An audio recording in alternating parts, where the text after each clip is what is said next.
கர்த்தர் நல்லவர், அவர் கிருபை என்றும் உள்ளது. ஆண்டவராகிய இயேசு கிறிஸ்துவின் நாமத்தினால் உங்கள் ஒவ்வொருவருக்கும் அன்பின் வாழ்த்துக்கள். இந்த நாள், அதாவது ஆகஸ்ட் 22ஆம் தேதி ஆகிய இந்த நாள் உங்களுக்கு சமாதானமான மனமகிழ்ச்சி நாளாக இருப்பதாக. இன்று வெள்ளிக்கிழமை அநேகர் உபவாசம் இருந்து ஜெபிக்கிற நாள். பிரியமானவர்களே, இதோ இந்த நாளிலே தேவனுடைய பலனும் ஒத்தாசையும் உங்களை இன்னும் நிரப்புவதாக. இன்று நாம் தியானிக்கும் வசனம், இது அருமையான ஒரு வாக்குத்தத்த வசனம். எரேமியா 30வது அதிகாரம் 19வது வசனத்தின் பின்பகுதி. அவர்களை வர்த்திக்க பண்ணுவேன், அவர்கள் குறுகி போவதில்லை. அவர்களை மகிமைப்படுத்துவேன், அவர்கள் சிறுமைப்படுவதில்லை. இது தேவன் கொடுத்திருக்கின்ற அருமையான வாக்கு தத்தம். பிரியமானவர்களே, ஆண்டவர் என்ன சொல்றார்னா, நான் வர்த்திக்க பண்ணுவேன் என்று சொல்லுகின்றார். அவர்கள் குறுகி போவதில்லை. தேவ பிள்ளைகள் ஒரு நாளும் குறுகி போவதில்லை. அவர்கள் பெருகவே பெருகுவார்கள். இஸ்ரவேல் மக்கள் எகிப்து தேசத்திலே அவர்கள் சென்று இருந்த பொழுது அங்கே அவர்கள் பழுகி பெருகினார்கள் என்று பார்க்கின்றோம். அவர்கள் பெருகுகிறார்கள் என்று சொல்லி எகிப்தின் பார்வோன் அவர்கள் மேல பாரம் சுமத்தி கடினமாய் நடத்த துவங்கினான். அப்பொழுது கூட பார்க்கிறோம், அவர்களை எவ்வளவாய் ஒடுக்கினார்களோ அவ்வளவாய் பெருகினார்கள் என்று பார்க்கின்றோம். தேவ பிள்ளைகளுக்கு ஒருவேளை இந்த பூமியில சில பாடுகள், சில போராட்டங்கள், சவால்கள் போன்ற பிரச்சனைகள் வாழ்க்கையில கூட அவ்வப்போது வந்து போனாலும் ஒன்று நிச்சயம், ஆண்டவர் ஒரு நாளும் குறுகி போக விடமாட்டார். அவர் வர்த்திக்க பண்ணுவார். அவை சிறுமைப்பட விடமாட்டார். அவர் மகிமைப்படுத்துவார். அதற்கு முந்தின வசனம் பாருங்கள். கர்த்தர் சொல்லுகிறது என்னவென்றால், இதோ நான் யாக்கோபுடைய கூடாரங்களின் சிறையிருப்பை திருப்பி அவன் வாசஸ்தலங்களுக்கு இரக்கம் செய்வேன். நகரம் தன் மண் மேட்டின் மேல் கட்டப்பட்டு அரண்மனை முன்போல் நிலைப்படும். ஒருவேளை இஸ்ரவேல் ஜனங்கள் சிதறடிக்கப்பட்டு அவர்கள் பல பாடுகளை சந்தித்த நேரம், ஆண்டவரை விட்டு பின்வாங்கி போனதினாலும் ஆண்டவருக்கு விரோதமாக துரோகம் பண்ணினதினாலும் அவர்கள் சிதறடிக்கப்பட்டதை இந்த எரேமியாவிலே அவர் சொன்ன தீர்க்க தரிசனங்களை எல்லாம் பார்க்கின்றோம். ஆனாலும் கர்த்தர் ஒரு நேரம் வரும்பொழுது சொல்லுகின்றார், யாக்கோபின் கூடாரங்கள்ல நான் சிறையிருப்பை மாற்றுவேன், திருப்புவேன்.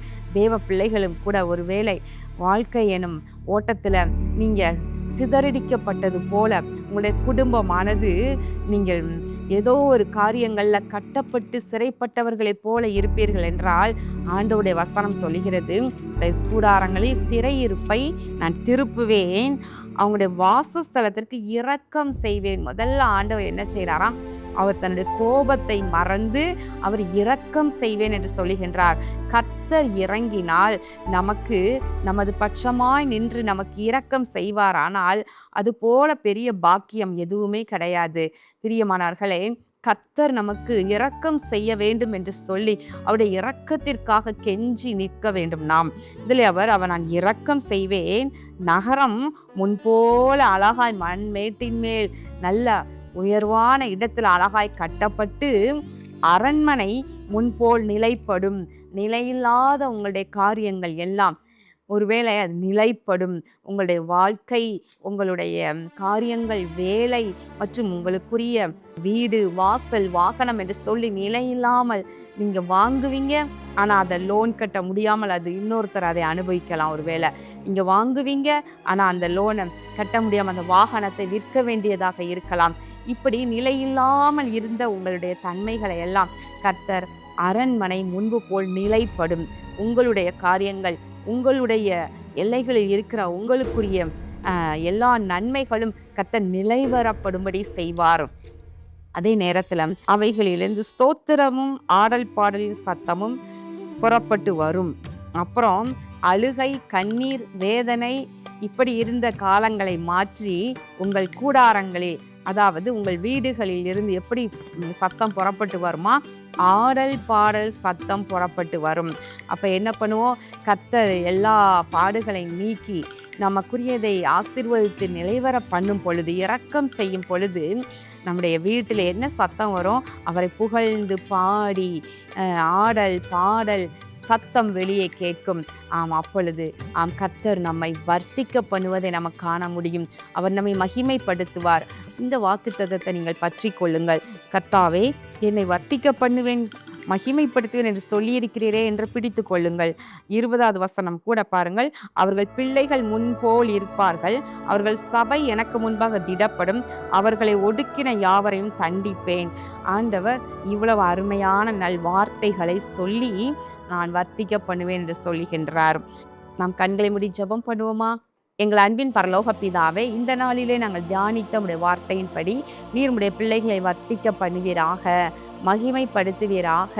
கர்த்தாவே, நீர் இரக்கம் செய்யும் பொழுது இவர்களுடைய கூடாரங்களில் இருக்கிற சிறையிருப்பை நீர் மாற்றி ஆண்டவரே இவர்களுடைய வீடு முன் போல் நிலைப்படும்படி செய்வீராக. ஆடல் பாடல் சத்தம் ஆண்டவரே இவர்கள் கூடாரங்களின் எல்லையிலிருந்து தொனிப்பதாக. கர்த்தாவே, பிள்ளைகளை ஆசீர்வதித்தருளும் தகப்பனே. இதோ அவர்களை ஒடுக்கினவர்களை தண்டிப்பேன் என்று சொல்லியிருக்கிறபடி ஆண்டவரே உம்முடைய பிள்ளைகளை ஒடுக்கின என்ன சத்துருவா இருந்தாலும் அவர்களை நீர் ஆண்டவரே தண்டித்து தாழ்த்தி போட்டு உடைய பிள்ளைகளை மகிமைப்படுத்துவீராக, வர்த்திக்க பண்ணுவீராக, விருத்தியடைய பண்ணுவீராக. ஆண்டவரே, ஆவிக்குரிய பிரகாரமாகவும் இந்த பூமிக்குரிய பிரகாரமாகவும் நீர் இந்த வாக்கு தத்தத்தின்படியே பிள்ளைகளை ஆசீர்வதித்தருளும். இயேசு கிறிஸ்துவின் நாமத்தினாலே இந்த ஜெபத்தை ஏறெடுக்கின்றேன் நல்ல பிதாவே, ஆமேன். பிரியமானவர்களே, கர்த்தர் உங்களை ஆசீர்வதிப்பாராக. ஆமேன்.